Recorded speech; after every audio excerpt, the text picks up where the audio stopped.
Back on Pandora, several years after the end of the first film, Jake Sully now has a family when a new, yet familiar threat risks the safety of his new life. Like many moviegoers, I was absolutely blown away by the never-before-seen 3D and CGI effects that James Cameron literally invented for Avatar. Even 13 years later, that movie somehow still looks better than a lot of current-day movies. 13 years is nearly an impossible amount of time to wait for a sequel. People have short attention spans, and I fully expected Avatar 2 to either flop or be underwhelming. I was wrong on both counts. The first part of the movie, I didn't think that the world looked any better than it did 13 years ago, but when we finally got to the water, I was blown away by how everything looked. I have no idea what was real and what wasn't. James Cameron literally rewrote the book again on what is possible with CGI, motion capture technology, and underwater filming. The reason it took us 13 years to get this sequel is that the vision in Cameron's head was impossible until he figured out how to do it. I read that it was going to take the effects team 8,000 hours to render one frame of Avatar 2 until they decided to use Amazon Web Services. It had to be an insane undertaking to render this film, even if they reduced the time from that original estimate by 99%. So instead of saying, why did we have to wait 13 years for the Avatar sequel, we should be saying, how are we watching it at all? Let's extrapolate how long it would have taken to render at 8,000 hours per frame. 192-minute movie times 60 seconds in a minute equals 11,520 seconds. Multiply that by 48 frames a second, which the movie was shot at, and that equals 552,960 frames. And we multiply that by 8,000 hours per frame, and we get 4,423,680 hours to render. If we divide that number by 24, we get 184,320,000 rendered days, and divide that by 365.25 to figure out it would have taken 504,640 years to render Avatar 2 without using Amazon Web Services. Story-wise, Avatar 2 dives much deeper into family and relationships, and in that aspect, it feels much more real and relatable to me than the original film. But let's be real, no one is watching this movie for the story. We want to see Pandora, a beautiful world in another galaxy. We want to escape our life and live in the tropical wonderland with these giant blue creatures and all of the other Earth-like creatures in the jungle and the sea. We also want to see what crazy robotic ship technologies future humans have come up with. It is very clear that James Cameron's passion lives in the ocean, as many of the vessels we see would look right at home here on Earth, right there out on the open seas, if we were,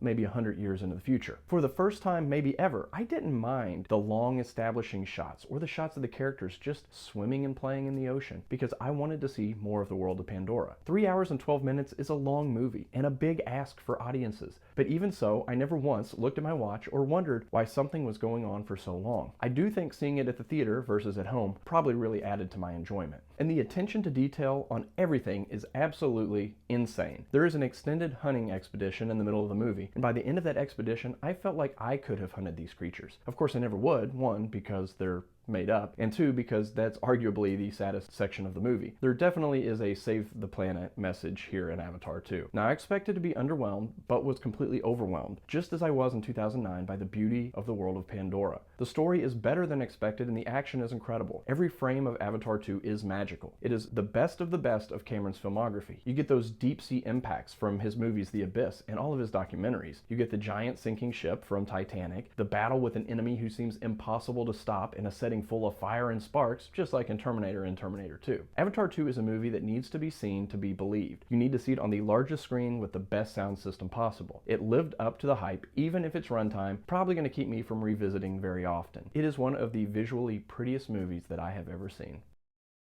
Peeking through foliage, pregnant aliens, riding sea creatures, smiling underwater, spending time with family, teaching your son to shoot a bow and arrow.